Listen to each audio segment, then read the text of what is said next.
It was past midnight. The rain hadn't stopped all evening, and the city streets were almost empty.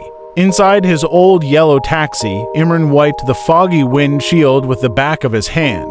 He was exhausted, ready to call it a night, when the meter on his dashboard beeped one last booking. The pickup point was near the bus station.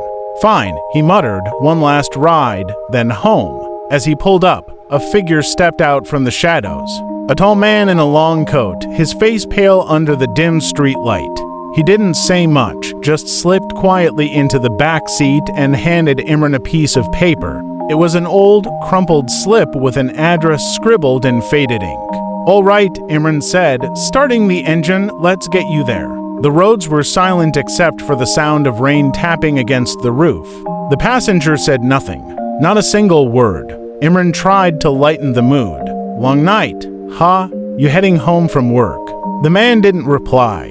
He just stared out the window, expressionless. That's when Imran noticed something strange. The inside of the taxi was getting colder, like someone had switched on the AC, though it was already off. A shiver ran down his spine.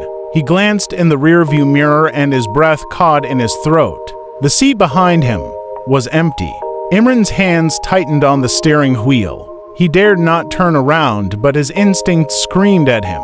Slowly, he peeked over his shoulder. The passenger was sitting there, silent, staring. Heart pounding, Imran focused back on the road. Maybe it was his imagination. Maybe he was just too tired. Finally, they reached the address. It was an old, rundown house at the edge of the city. Broken windows, walls covered in moss, the gate barely hanging on its hinges. "We're here," Imran said, forcing a smile as he turned back. The back seat was empty.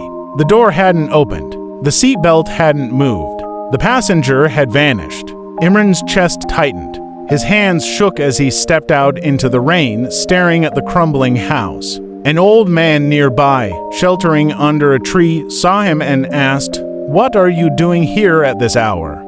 Imran stammered, I just dropped someone off.